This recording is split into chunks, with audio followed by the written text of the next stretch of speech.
Bismillahirrahmanirrahim. Assalamualaikum warahmatullahi wabarakatuh.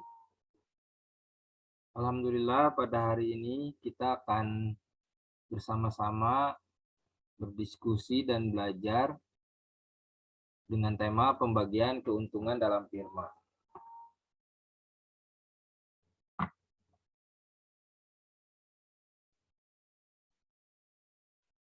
Pengertian keuntungan firma adalah keuntungan yang diperoleh perusahaan dalam periode akuntansi yang menjadi hak bagi pemilik ekuitas yang lazim disebut dengan sekutu atau share. Keuntungan yang dimaksud adalah keuntungan bersih setelah dikurangi semua beban perusahaan termasuk pajak perusahaan. Teknik pembagian keuntungan, ya. Ada beberapa teknik dalam pembagian keuntungan, diantaranya sebagai berikut. Pertama, laba dibagi rata di antara para pemilik modal. Dua, laba dibagikan berdasarkan modal yang diinvestasikan. Ketiga, laba dibagikan setelah dikurangi gaji masing-masing pemilik modal atau investor. Keempat, laba dibagikan atas saldo rata-rata harian dari nilai investasi. Untuk memudahkan pembahasan materi ini, mari kita simak soal berikut ini. Contoh. Sana ada tabel, ya, terdiri dari tanggal, perkiraan, modal A dan modal modal B. 1 Januari 2015, ya, saldo modal A 105 juta, saldo modal B 75 juta. 1 April 2015, prive Tuan B 15 juta. 1 Mei 2015, A investasi sebesar 45 juta. 1 Oktober 2015, prive untuk Tuan A 30 juta. 31 Desember 2015, diketahui laba bersih FA sebesar 90 juta. Diminta buatlah jurnal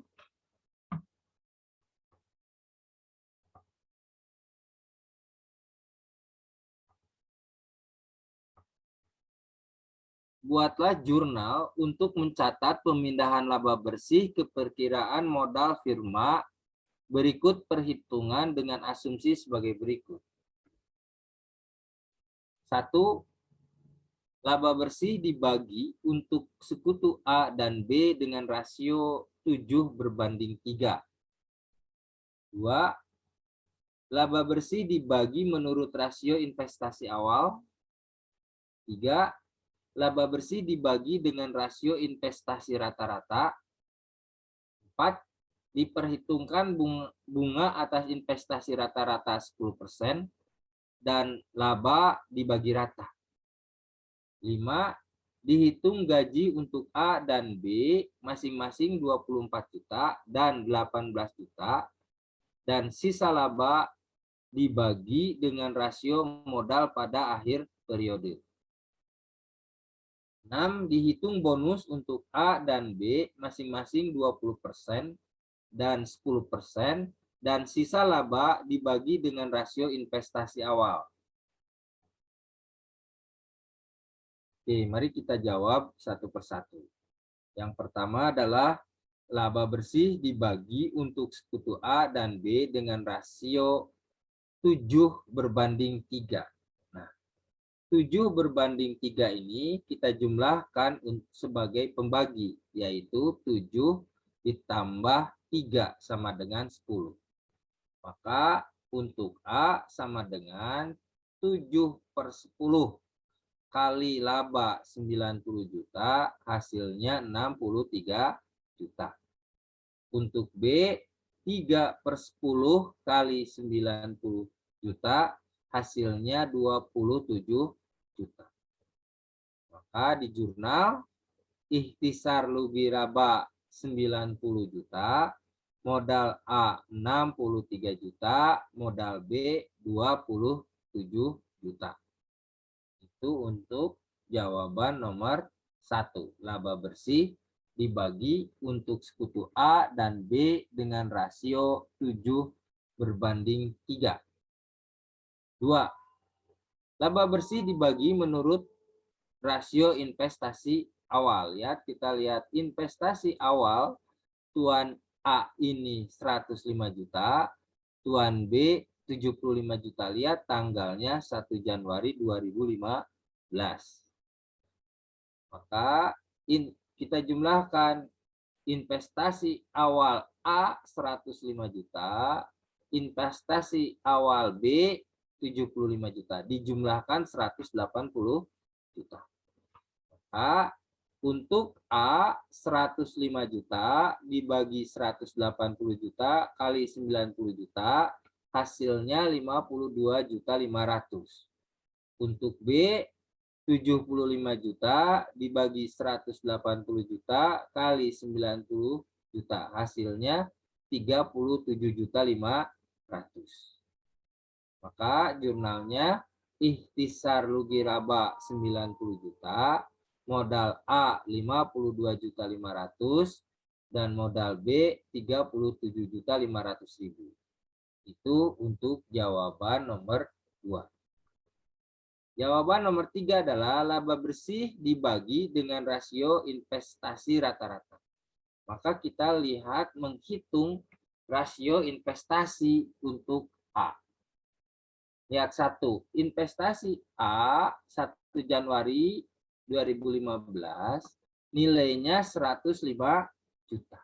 Nah, yang 105 juta ini mengendap di dalam perusahaan selama 12 bulan, yaitu dari Januari sampai 31 Desember. Ya. Oke. Nah, di sini walaupun ada 30 juta, maka kita 30 juta ini ngambil dari 45 juta. Oke, kita hitung nih. Lihat. A investasi 105 juta kali 12 bulan sama dengan 1.260 juta. Lalu kita hitung B nih, A pada investasi lagi nih 1 Mei 45 juta. Tetapi 45 juta ini tidak dihitung sampai Desember, tapi dihitung sampai Oktober. Maka 45 juta kali Mei, Juni, Juli, Agustus, September, 5 bulan. Ya. Maka 45 juta kali 5 bulan. 45 juta kali 5 bulan sama dengan 225 juta. Sisanya yaitu 45 juta min 30 juta, artinya 15 juta kali Oktober, November, Desember, kali 3 bulan. Ya, hasilnya 45 juta. Ini dijumlahkan 1.260 juta ditambah 225 juta ditambah 45 juta, hasilnya 1.530 juta. Oke, itu untuk A. Sekarang kita hitung untuk B. B, lihat 75 juta 1 Januari, tetapi ada mengambil di bulan April, maka dihitung dulu 75 juta kali Januari sampai April, yaitu Januari, Februari, Maret, berarti 75 juta kali 3 bulan. Ya. Hasilnya 225 juta. Sisanya yaitu 75 juta min 15 juta, ya. Berarti 60 juta, yang 60 juta dihitung dari April sampai Desember. April, Mei, Juni, Juli, Agustus, September, Oktober, November, Desember. Ya. Sebanyak 9 bulan. 60 juta kali 9 bulan, 540 juta. Dijumlahkan 765 juta. 1.530 juta ditambah 765 juta, hasilnya 200 2.295 juta. Maka kita hitung mutasikan sebagai berikut. Laba 90 juta. Untuk A 1.530 juta dibagi 2.295 juta kali 90 juta hasilnya 60 juta. Sedangkan untuk B yaitu 765 juta dibagi 2.295 juta kali 90 juta hasilnya 30 juta. Maka di jurnal ikhtisar rugi laba 90 juta di debit, di kreditnya modal A 60 juta, modal B 30 juta. Oke, itu jawaban nomor 3 ya. Sekarang kita lanjutkan jawaban nomor 4. Nomor 4 itu diperhitungkan bunga atas investasi rata-rata sebanyak 10% dan laba dibagi rata. Kita bagi rata labanya.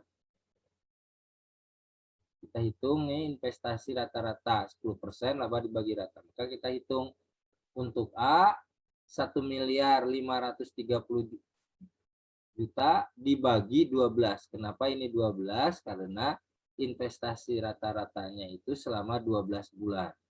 Kali 10% hasilnya 12.750.000. B 765 juta dibagi 12 kali 10% hasilnya 6.375.000. Ini dijumlahkan jadi untuk bunganya ya di A dan B sebesar 19.125.000. 90 juta dikurangi bunga 19.125.000, sisanya 70.875.000 dibagi 2 ya. Karena ini dibagi rata. Dibagi 2 yaitu A dan B, maka masing-masing dapat ya 35.437.500. Nah, ini dijumlahkan ya. 35.437.500. Jadi untuk A 12.750.000 ditambah 35.437.500 hasilnya 48.187.500. Sedangkan untuk B 6.375.000 ditambah 35.437.500 hasilnya 41.812.500. Dijumlahkan 90 juta. Maka di jurnalnya ikhtisar rugi laba sebesar 90 juta, modal A 48.187.500 kita ambil dari sini. Modal B 41.812.500 kita ambil yang di bawah. 5. Dihitung gaji untuk A dan B masing-masing 24 juta dan 18 juta dan sisanya laba dibagi dengan rasio modal pada akhir periode. Lihat, untuk gaji untuk A 24 juta, untuk B 18 juta, dijumlahkan 42 juta. 90 juta dikurangi 42 juta, sisanya 48 juta. Nah, 48 juta ini dibagi berdasarkan rasio modal akhir. Rasio modal akhir kita hitung dari soal ini. Untuk A 105 juta ditambah 45 juta dikurangi 30 juta. Maka hasilnya 120 juta. Sedangkan B 75 juta dikurangi 15 juta hasilnya 60 juta. Ya, 60 juta ditambah 120 juta hasilnya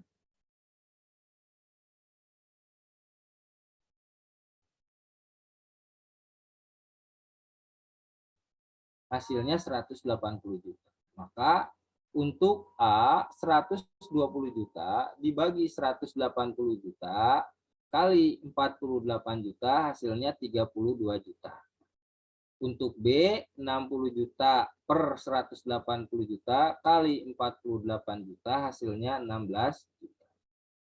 Maka Untuk A 24 juta ditambah 32 juta sebesar 56 juta. Untuk B 18 juta ditambah 16 juta hasilnya 34 juta. Maka jurnalnya ikhtisar rugi laba 90 juta, modal A 56 juta, modal B 34 juta.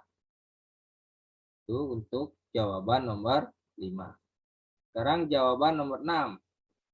Dihitung bonus untuk A dan B masing-masing 20% dan 10%. Dan sisa laba dibagi dengan rasio investasi awal. Kita hitung dulu, bonus A 18 juta, bonus B 9 juta, dijumlahkan 27 juta.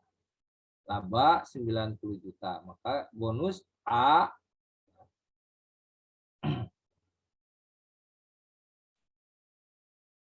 20% kali 90 juta, 18 juta. Bonus B 10% kali 90 juta, 9 juta dijumlahkan 27 juta. Ini dipindahkan ke kolom bonus. Sisa laba yaitu 63 juta. Dari mana 63 juta? Yaitu 90 juta dikurangi 27 juta. Untuk A, sisa laba ini dibagi berdasarkan rasio investasi awal.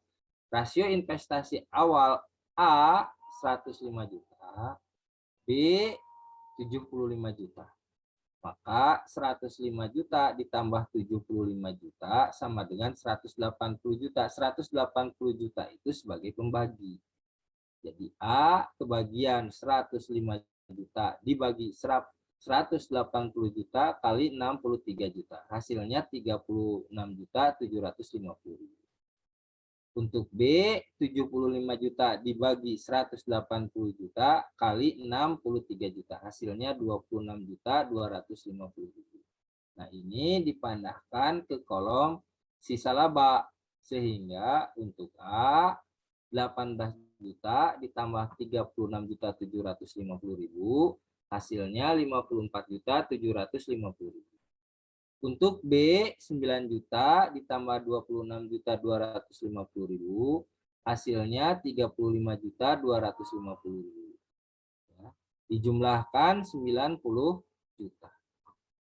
Maka jurnalnya adalah ikhtisar rugi laba 90 juta, modal A 54 juta 750.000, modal B 35 juta 250.000. Itu mengenai jawaban nomor 6. Itu sekilas contoh dari cara pembagian laba kepada para pemilik modal. Ya.